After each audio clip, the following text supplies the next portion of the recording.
That's actually very good. Plenty of things going on. Yeah. Because I love it. Thank you. All right. It is 10:50 on Thursday, July 17th. My name is Leslie Juby, and I would like to call the Kane County Agriculture Committee to order. May I have roll call, please? Allen, She's on her way. thank you. You're welcome. Leonard. Hennessis, Hennis is here. Sanchez. I know he's here. Williams. Roth, Roth here. Juby here. Okay, do we have any remote attendance requests? Mr. Sanchez, are you staying for the meeting or are you? I'm not. Okay, so we don't have any remote attendance. Okay. May I have a motion to approve the minutes from May 22nd, 2025? Roth would request a unanimous approval of the minutes from May 22nd, 2025. Objections? All right, do we have any public comment? All right, I would like to take a moment to Ms. Grums, how would you like me to word it? I don't even. I'll do my best. If we could just take a moment to think about our colleague, Mr. Dale Berman. He is currently in the hospital and he is not likely to come out of the hospital. I did speak to him. He also left me a voice message. He said he loves everyone. And I'll be heading to the hospital immediately after this. Dale has been a chair away from me for a long time, and I love him deeply. So let's think about him today when we're voting.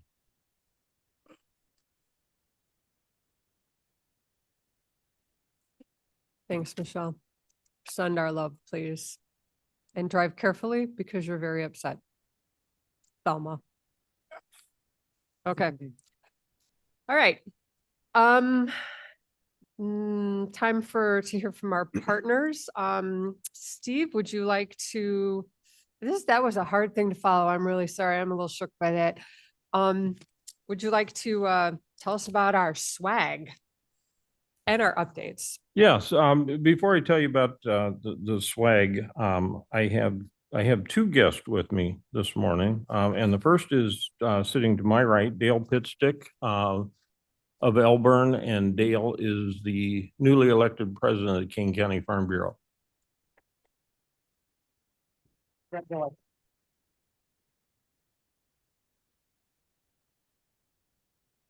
Sorry, new to the microphone. Thank you. Thank you for having us today. It'll be my pleasure to work with you guys throughout the next year. And if you have any questions, feel free to reach out to me or Steve at any time, and appreciate you allowing us to come to your meetings. Thank you. And to my left, I have an Illinois Farm Bureau Manager Associate, Ben Freehill.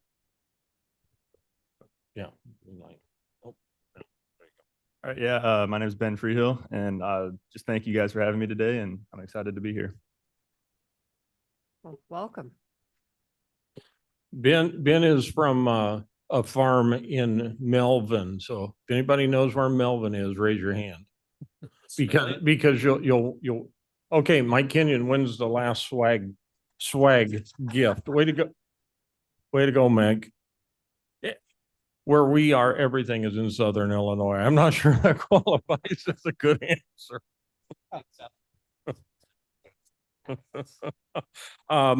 We also elected another new officer. Brett Dienst of Maple Park is the new vice president of the King County Farm Bureau, and two new directors, Wayne Gerke of Maple Park and Davis Espy of Elburn. That all occurred in June. A couple other things to follow up on from June, and we have both our June and July King County farmers on the table here. I think most of you received this in the mail. But in June, we rolled out what we call an Eat, Join, Win promotion that we're doing at the 20 drive-through barbecues that we're having at the office this year. And in fact, there's a drive-through barbecue tonight, 3 to 7 p.m. But we introduced something where with 20 barbecues, if you pick up 20 dinners, and it can all be at once, we will give you a punch card. We'll punch it for every dinner you pick up. And if you get 20 dinners before October 9th, we'll give you a complimentary ticket to try to win our vintage truck raffle, 1948 Willys Jeep.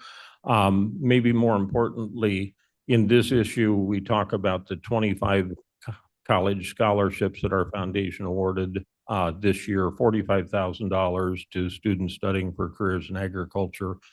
And I think that geographically, if I looked at it, they're pretty much going to colleges all across the nation. So if you haven't seen that, I always think it's, nice uplifting reading to read about our youth. Our July gives you a little bit more background on our new directors and our new officers. So that is also there.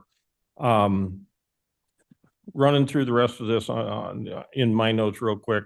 As I said, tonight we do a drive-through barbecue. It's the 9th of 20 that we'll do.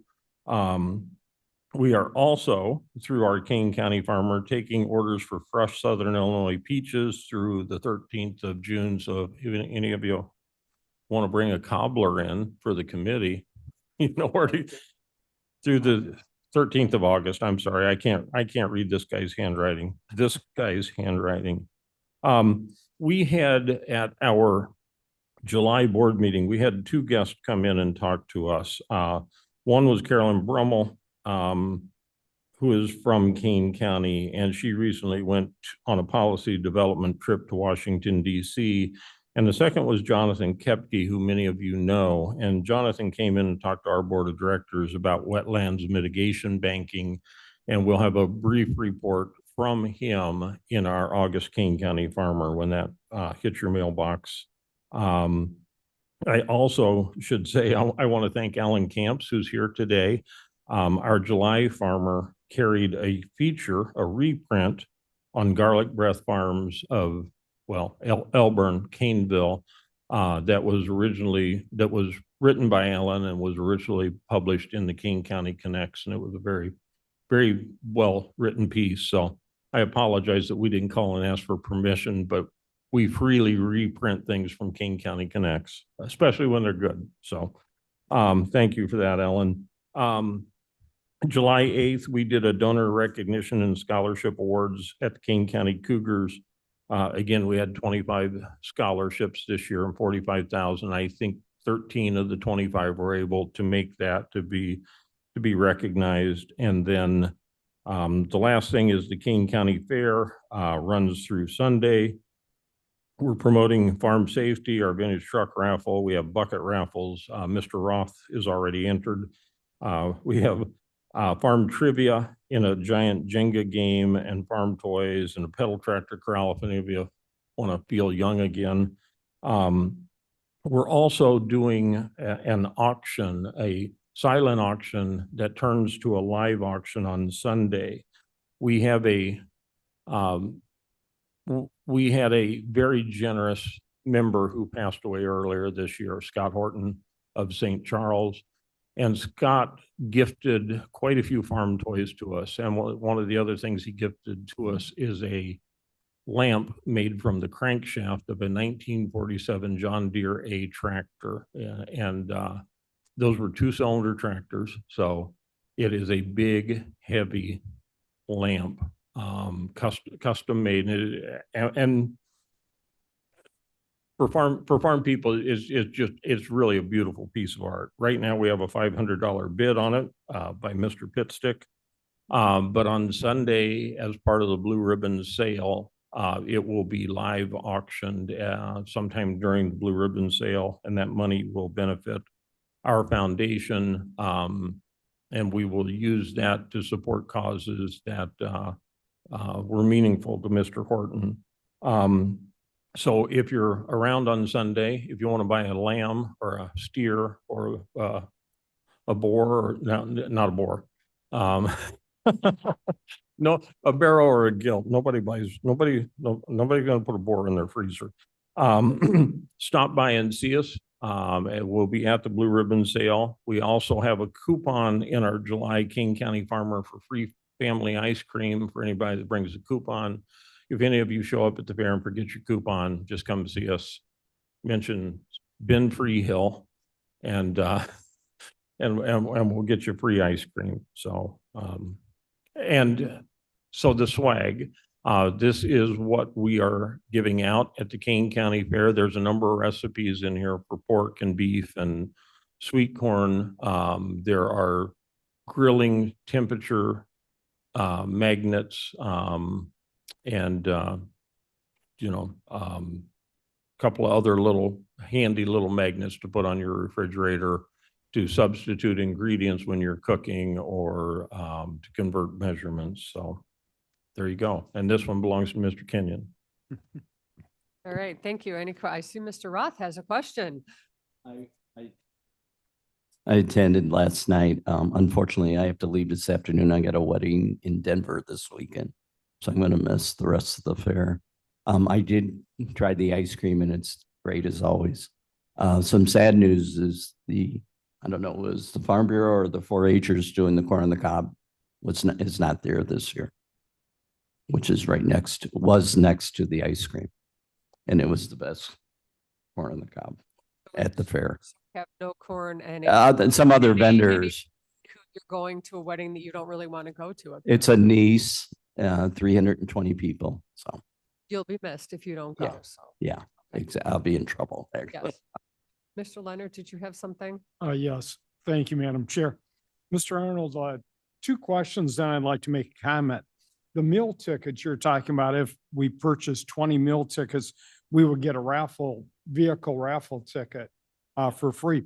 What are the meal ticket costs? So we offer pre-sale through our publication or just by calling our office. It's $20 for two pork chops, 2 quarter chickens or a combo. And it's $22 in advance for walleye. And drive through, the meals are $2 more. So if you call in advance, you call before 3 p.m., you get a $2 discount. Okay, great. That's question one. Question two, how much are the vehicle raffle tickets? $20 each or 3 for $50. Okay, great. Thank you very much. Surprise, surprise. Do you have any more questions for Mr. Arnold? I didn't check the audience. Did anybody have any comments that they wanted to make prior when we were doing public comments? No? You guys good?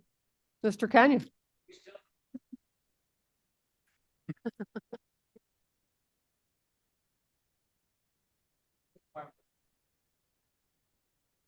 I'm not responsible for that.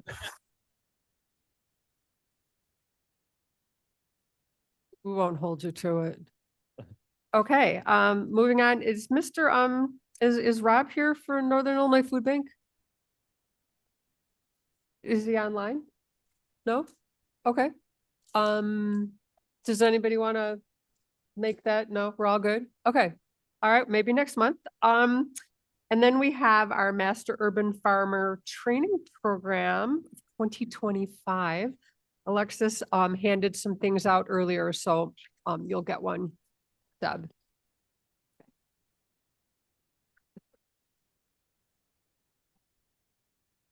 Hello. Okay. All right. Hi, everyone. My name is Alexis Barnes. I am the local food and small farms educator with Illinois Extension serving Kane County.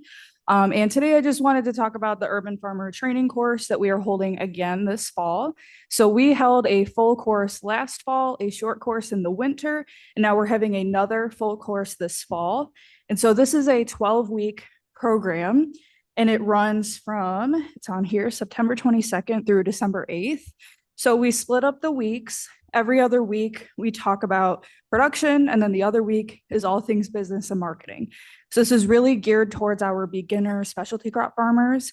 So we'll talk anything about business plan basics, your mission and vision, grants and funding, marketing, business channels, and then we also talk about everything production. So that's everything from cover crops, composting, how to set up a real nice crop rotation crop plan, how to manage your urban soils and season extension. So this application opens on Monday and it'll be open for about a month. And the cost is $75 this year, and that only covers materials.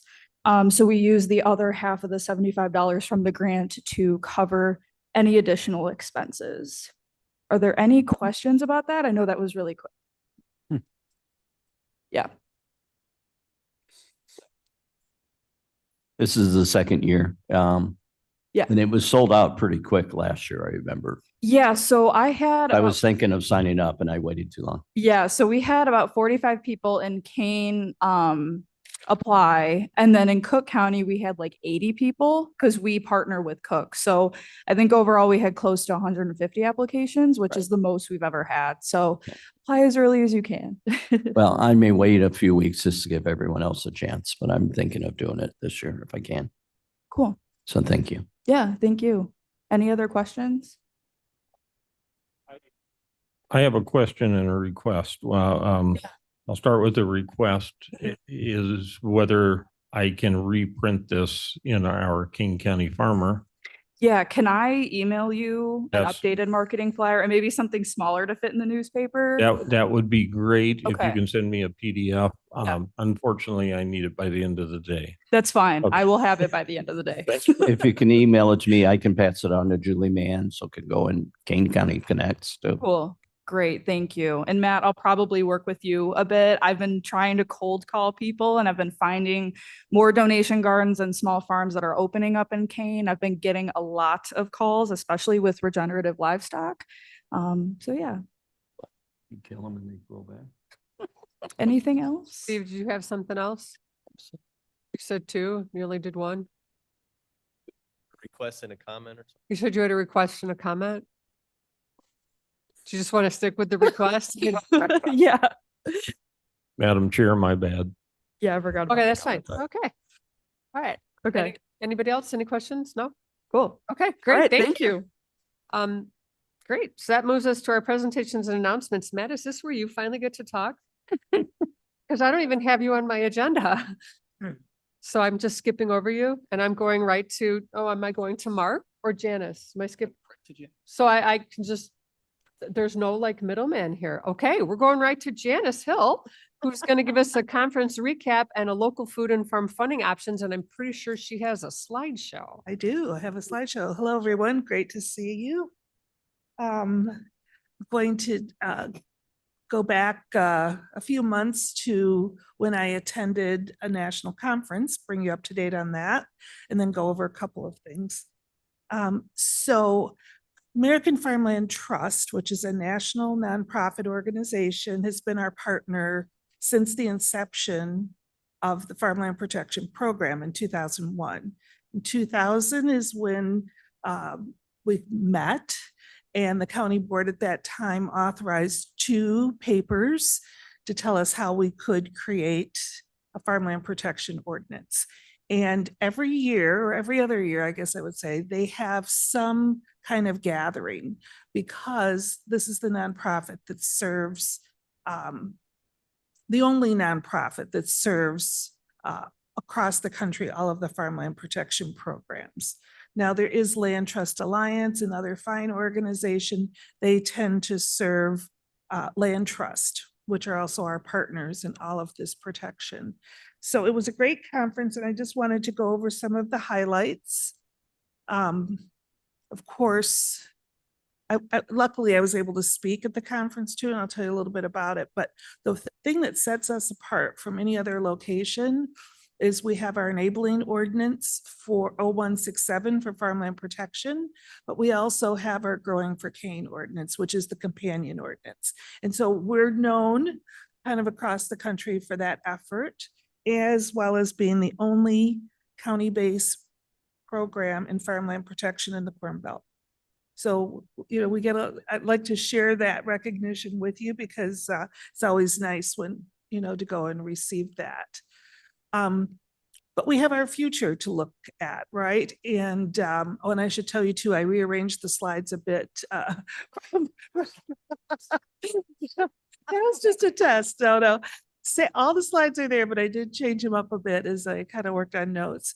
But we do have a future to think about. And I wanted to, the farmland protection is the blue ribbon program that everyone knows about for us. But we have these other things that are also happening that are related.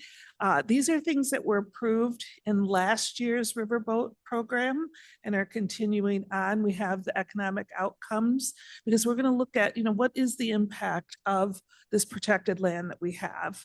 And that is underway in terms of pre-procurement. That has been done in other locations. So we're looking to see how other places have done it. We have a soils project that Sari's heading up right now. We have a partner, the Delta Institute, and that's carrying forth. And I'm sure you'll hear from her over time how soils could be valued other than the way that we value them, especially because we're at the metro edge. As we talked about, everything south of I-80 is a different but similar world when it comes to agriculture. In that same way, the value of soils could be considered differently. We also have ways now that we can look at and evaluate outcomes for our east farms, whether it's growing for cane or easements. And so we're working in that area as well. And then one of the largest projects that we had planned, because we have this anniversary coming up next year for 25 years with the program, is to take a look at some things and help support and maybe align or align with what may be a future farm bill or future federal and state programming. So we'll talk a little bit more about that, but those are things that are going on in the background that you'll hear a little bit more later.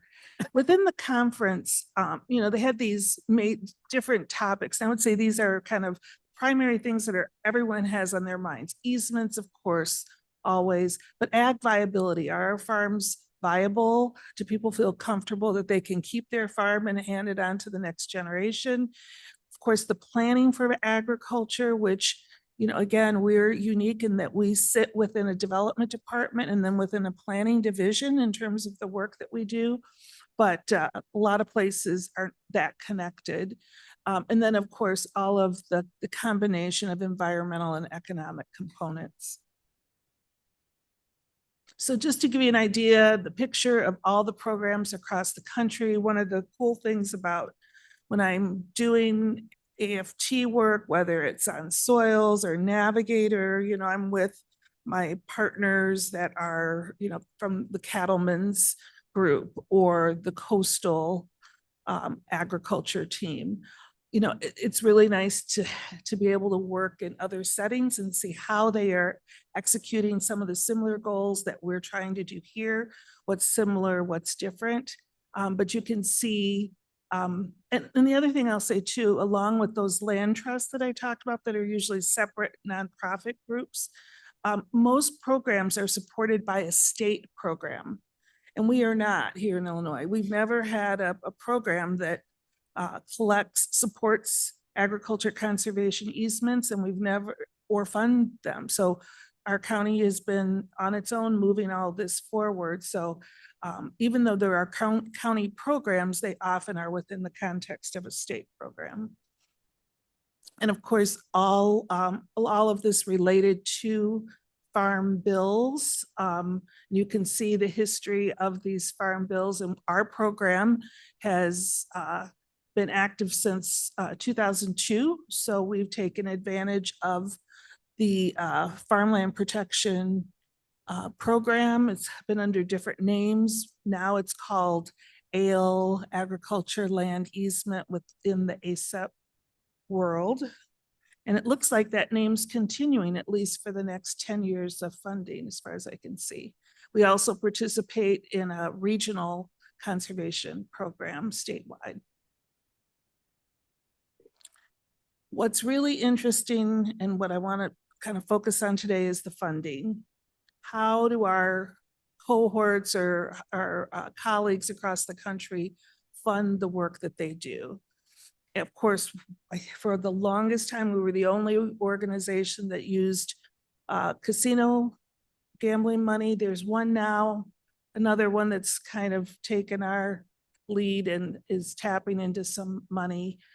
But as we know, that's shrinking, and many years ago, this committee directed us to look at funding alternatives, which we've been doing research over time. And that's my continued part of my job as your consultant that I am through Ellen's firm.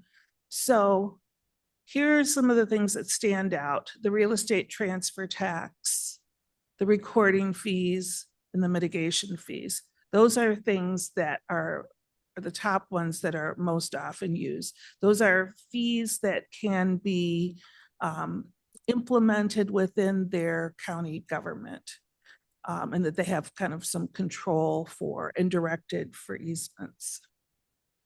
Another option are transfer taxes. I've seen that again, not as often, but definitely there when a tax when land goes from an agriculture use to a non-agriculture use, because this is all in the context of trying to protect farmland. License plate fees. That was another one, again, though more at the state level. One of the oldest programs in our country is Pennsylvania, Lancaster County, and they have a lot of money. And so the question is, how is it that you have so much money? They've had a cigarette tax at the state level for a long time.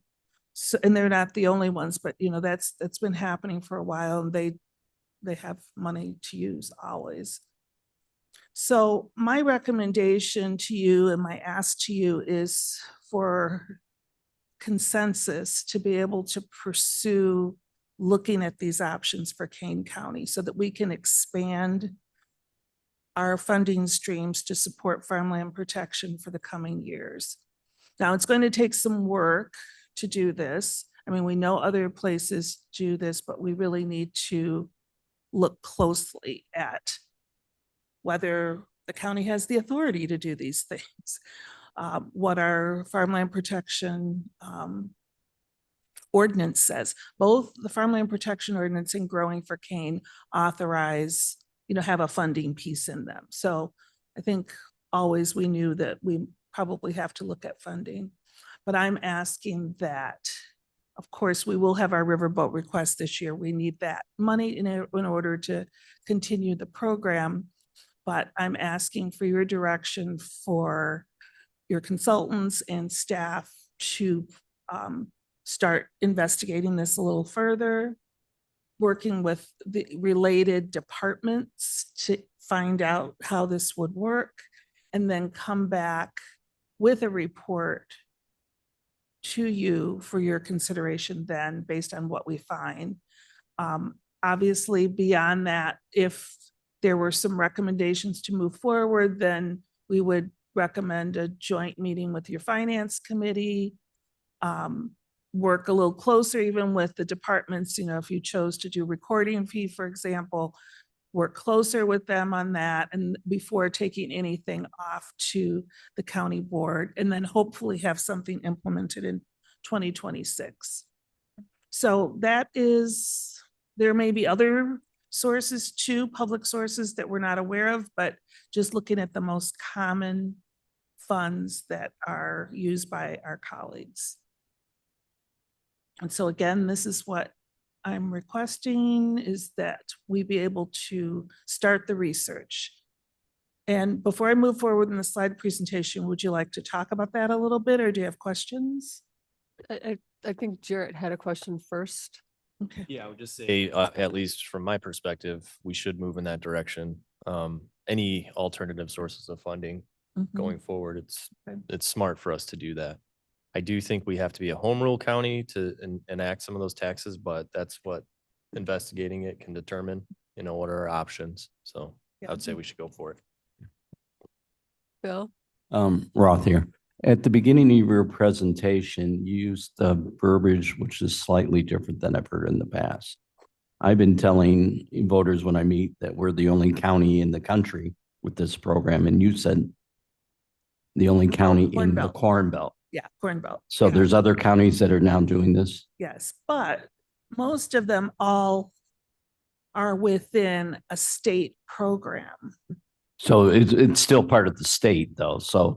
Exactly. So I'm not necessarily lying when I said we're the only county doing it on You our weren't own. too far off. Yeah, But okay. programs are being created all the time. Well, too, yeah, which no, is- I would say. Yeah, in fact, I forgot to tell you that it's the latest data shows across the country, 7.9 billion protecting 4.2 million acres across 33 states. So, even in the time that we've had our program, it's just exploded in terms of the desire to protect land, the loss of land, and using this tool. And it is only one of many tools. Right. Because, we sit in a planning division, we have zoning, we have incentives, and different areas use different tools at different times. I think you'll see all of them using some of the tools.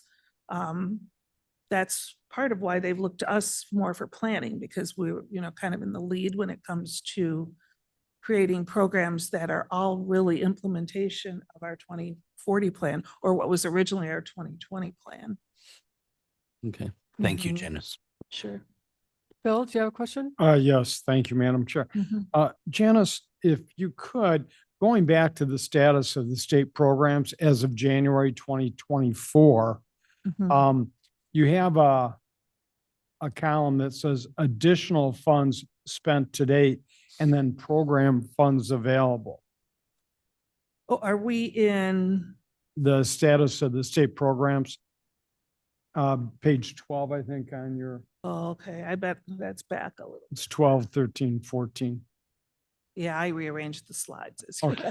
This Sorry about is that. an American Farmland Trust publication. So, and they are always updating this. So whatever the date is there at the bottom, I'm not sure I can even read that. And your question was, I'm sorry? Well, my question was, funds that are still available, program funds available Oh, in the yeah. state of Illinois. Is that for all counties? Is that for specific counties? The funds available, I'm just wondering what access we have to those funds. Yeah, I'm not sure about their information. We do not have an Illinois program. So, and we don't even have a program. There have been efforts to create a program, and then there's been efforts to create just a funding source without the program. Mhm. So I'm wondering, we'll have to double check what that is about. That'd be Right, a great. different, No problem. Thank yeah, you very not for much. us, unfortunately. We've been on our own for quite some time. Okay. So that's that, in terms of, moving forward, that's what I'm thinking of. And just, to have an idea for how this could go after we do the research and all these things. What I'm suggesting is an increase in fees that's above and beyond the fees that the various departments need to do their work. So not dipping into the recorder's fees for what they need or what it's to be allocated under expenses for. This would be an increment above and beyond that would then, when collected, go directly to Fund 430 and 435. Fund 430 is your budget number for farmland protection, and then some for Growing for Cane. Because as we see, the programming for Growing for Cane has been significant. The demand is there, and there is a room within Growing for Cane to offer easements for small farms. Now, when we say small farms, that has not been defined in terms of size. So, so anyway, we have two options for easements that fall under there. So just so that no one thinks I'm suggesting dipping into funds for other things. So are you just looking for consensus from the group if we think those are good avenues to actually look into? We're not saying that we're necessarily going to be doing that, but we need. Right. Right, okay, Right, just to direct staff so that we can start the work. okay. In terms of research, and then of course, we'll bring you back reports and see what we find. Do we have consensus for that, that's a good idea?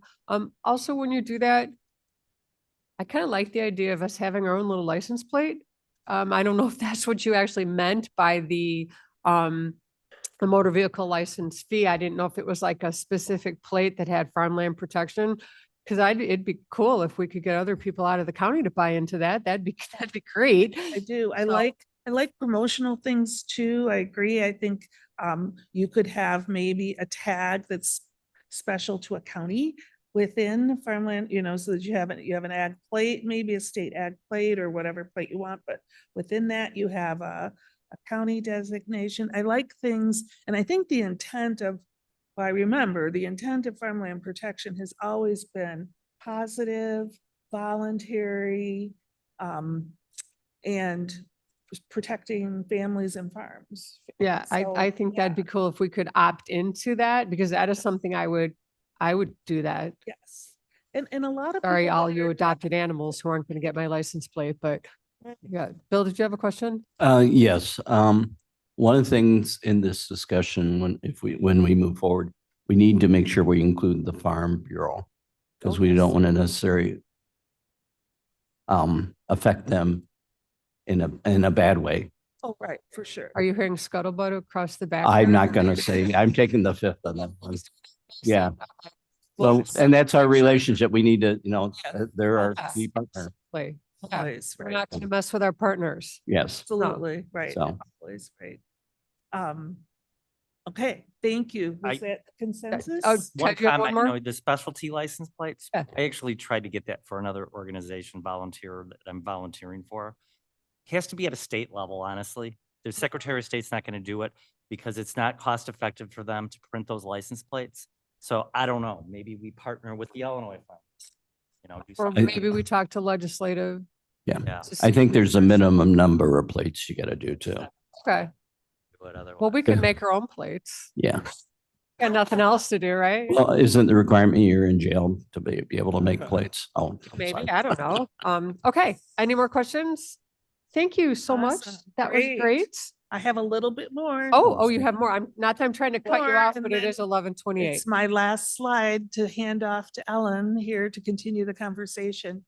So another thing in that list of approved projects that we've been working on, or that I should say that, yes, we've been working on, but that was also approved under the last riverboat. So it's in your budget and it's kind of happening, is starting to think about scenario planning. Now, I'm a planner, Matt's a planner, we're certified planners, and I've done long-range planning, short-range planning, but up until a few years ago, I hadn't done scenario planning. And it's a kind of a different way of approaching thinking about the future. I was invited by one of our funders to attend kind of like actually it was an international group, a lot of local people in ag, and then also some people from different countries in ag, and start to think about kind of like some what ifs, because that is scenario planning. You are looking at trends, external trends, but within your local issues. So it's a way to blend the two together. And because we have external issues, we have funding topics, we have all kinds of things that are of issue, and yet we have this very microscopic work that has to be done with easements that CRE works on, for example, highly detailed. So we think that at this point in time, with it being the anniversary, this would be a great time to bring in one of these companies that does this. They usually do table gaming that we work at with, not just within the county, but eventually with all the partners. So anyway, we're starting to think about that. But to tell you a little bit about how we're going to prepare for this, that we'll be doing in 2026, I'm going to turn it over to my partner, Ellen. Do you have slides out of order too? As expected. Okay. Okay, let's see.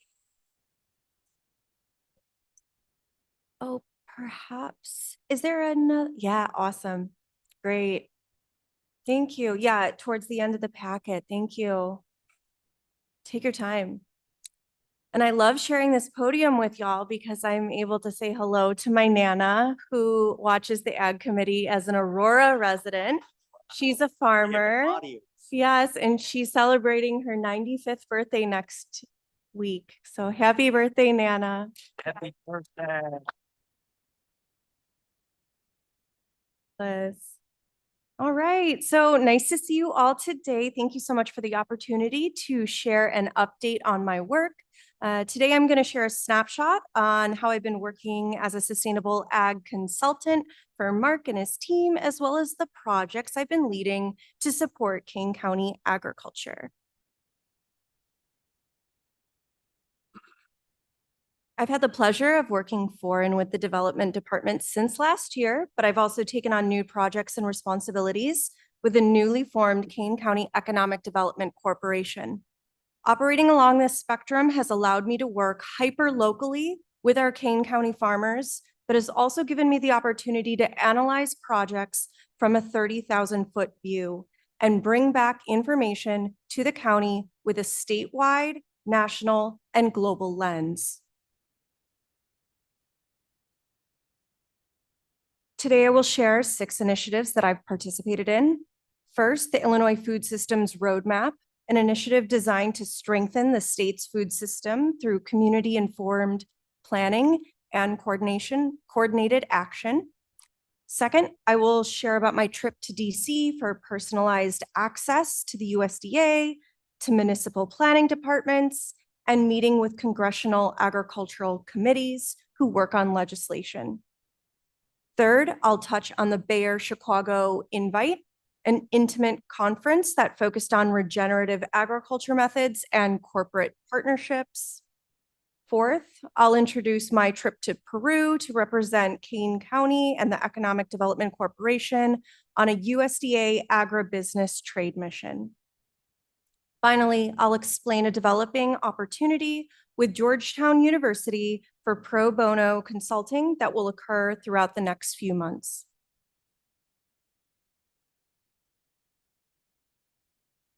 The purpose of the first phase of the Illinois Food Systems Roadmap is to inform stakeholders, including policymakers, community organizations, farmers, food businesses, advocates, researchers, and the general public about the intent of the roadmap, the process undertaken, and the preliminary findings.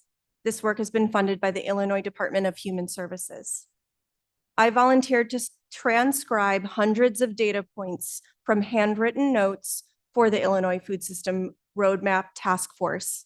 The feedback collected resulted in a 53-page report and it included 6 sections, which includes the background of local food systems, as well as core opportunities for the future. The privilege to read, sort, analyze diverse responses and suggestions informed my ever-growing perspectives on food systems. It also emphasized the development department and the agriculture committee of Kane County and your forward thinking with the Growing for Kane and Farmland Protection Ordinances, both highlighted on page 12 of the report. So a very nice shout out in phase 1. To read the report, you can visit illinoisroadmap.org.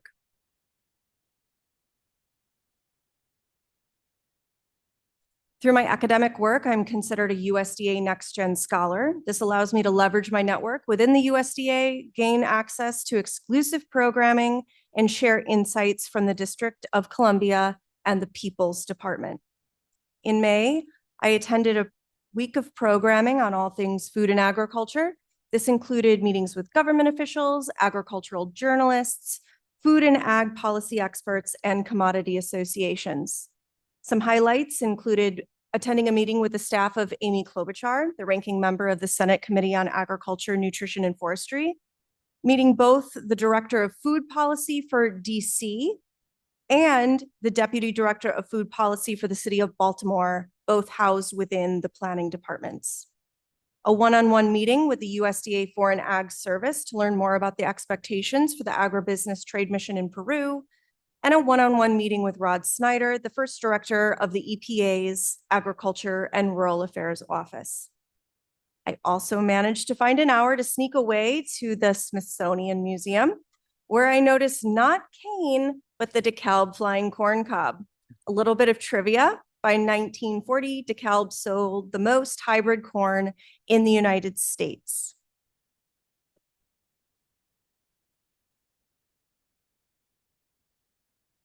I was also invited to join fellow industry leaders and international sustainability experts from more than a dozen countries who were all focused on advancing regenerative agriculture across the food value chain. This event focused on verifying metrics and the evolving science that is driving decarbonization.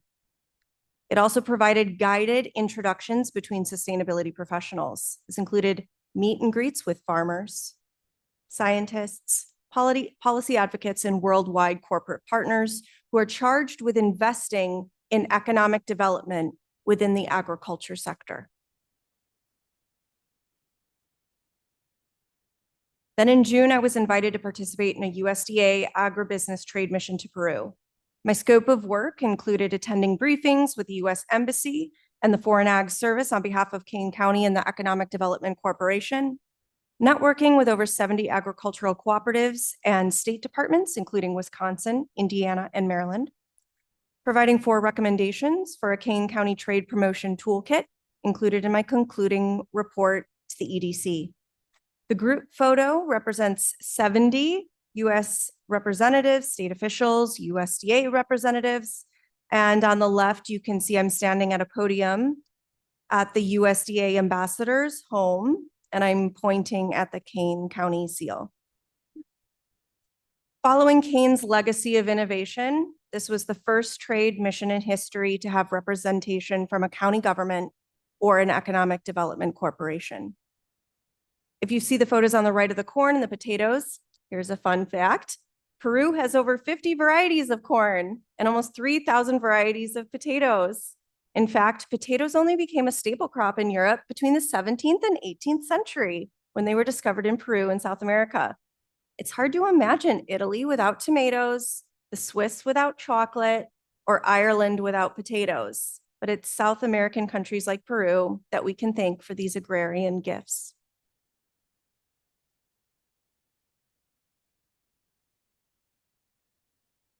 All this work leads to an opportunity with Georgetown University for pro bono consulting. Pictured above, Rebecca, Robin, and Trenny are executive level consultants who posted a solicitation for an organizational project.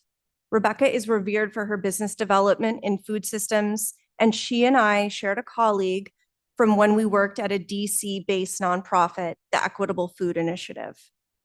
Through their executive certificate in organizational development consulting, we applied and were selected through a competitive process to participate in their thesis project. Between now and November, the Georgetown team will help us craft the best structured strategy to proceed into fiscal year 2026. It will help us organize projects, equip us with tools to define roles and responsibilities, and create a core identity around food and agriculture prosperity in Kane County.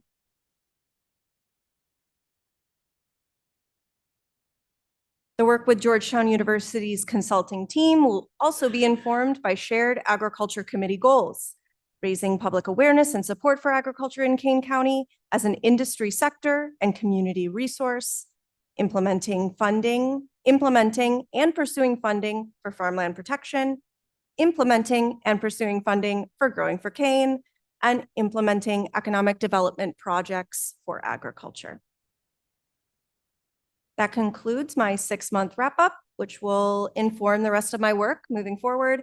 I'm grateful to share this work with you and grateful to continue working for Mark and his team. Thank you, and let me know if you have questions. Does anybody have any questions?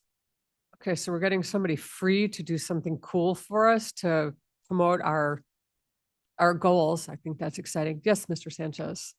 Thank you, Madam Chair. At the Bayer event you mentioned, talking about, regenerative agriculture, and was it like investing in it, like the economics of it?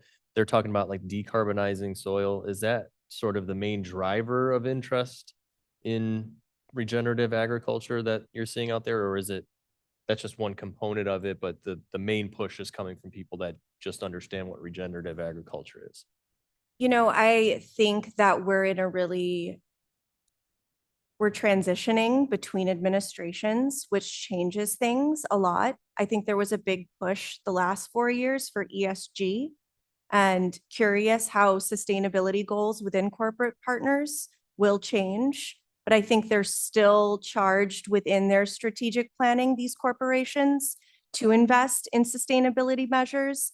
And that means looking at their entire scope 1, scope 2, and scope 3 emissions. So there is a corporate charge and their shareholder charges for these corporate partners.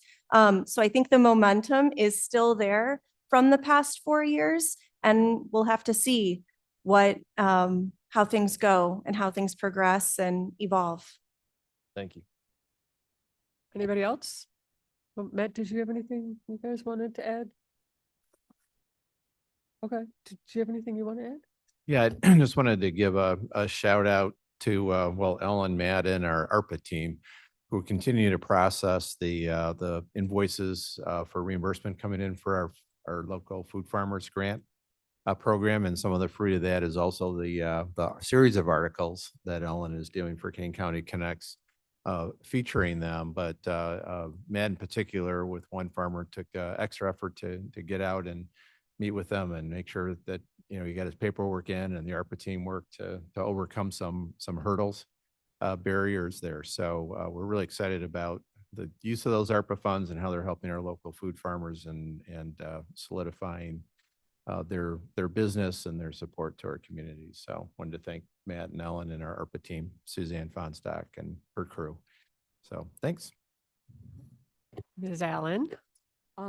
Alan here. I just wanted to say that the local farmers articles have been really interesting, really fun, very personal. Who would know you could build a world around garlic? And just lovely. The flying corn, DeKalb Ag, that's where I grew up. And I didn't participate in that, but there were many of my fellow students who were out in fields dealing with the corn tassels by hand in order to try and create better strains of corn. It was quite a thing back then. Yeah, when you grow up at South of I-80, that's detasseling is a summer job. So yeah. Not that I ever did it. I didn't. I was mucking stalls, but whatever. Okay, any other questions, comments? No? Yes, Mr. Roth? It's a comment. Both presentations from Janice and Ellen were excellent. Thank you very much. Okay, Izzy, did you have anything you wanted to present to us? Okay. I know you're not on the agenda, so we can't vote on it, but we can still listen to you. Yes, absolutely. Thank you for having me up here. For those of you who aren't familiar with me, my name is Isabella Borzica, and I am the Senior Resource Analyst with the Kane DuPage Soil and Water Conservation District. I wanted to talk about an upcoming opportunity that we have, that we received generous contribution from the American Farmland Trust for. I will have some flyers up here for those of you who would like to learn more. This is for a cover crop field day drone seeding demo that we are having at the Idea Garden. And then for the latter part, the Kane County Farm Bureau was generous enough to let us use their space as well. We will be hearing from Alexis Barnes from Extension will be speaking, as well as Tori Colburn with the American Farmland Trust about drone seeding and cover crops more specifically, as well as a drone demonstration through the generosity of AgFly. And they are also donating to us as a part of this event, a raffle to win a drone seeding with cover crops that any producer who is interested will be able to receive. And at the Farm Bureau, we will have additional presentations from Dave Campbell, Chris Gould, and Steve Pitstick.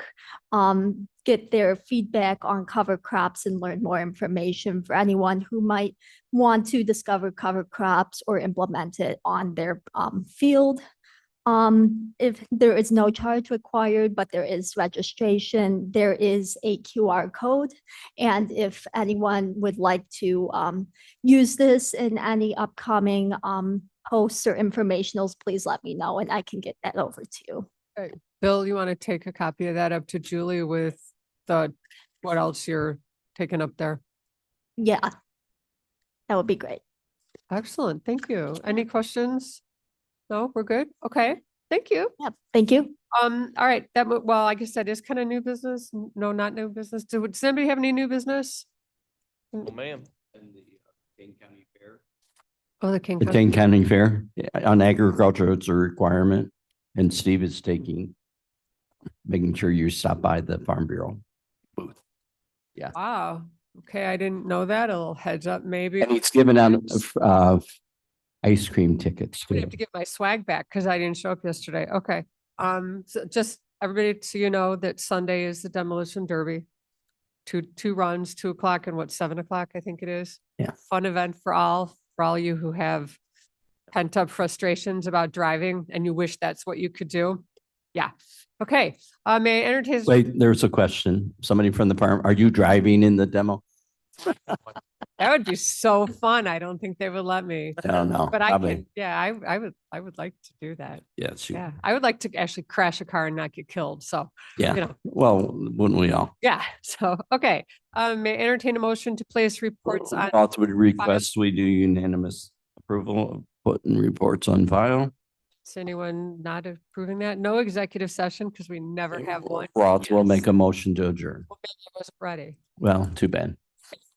May I entertain a motion for adjournment? Roth would make that motion. Second. Sanchez seconds. All in favor? Aye. Okay.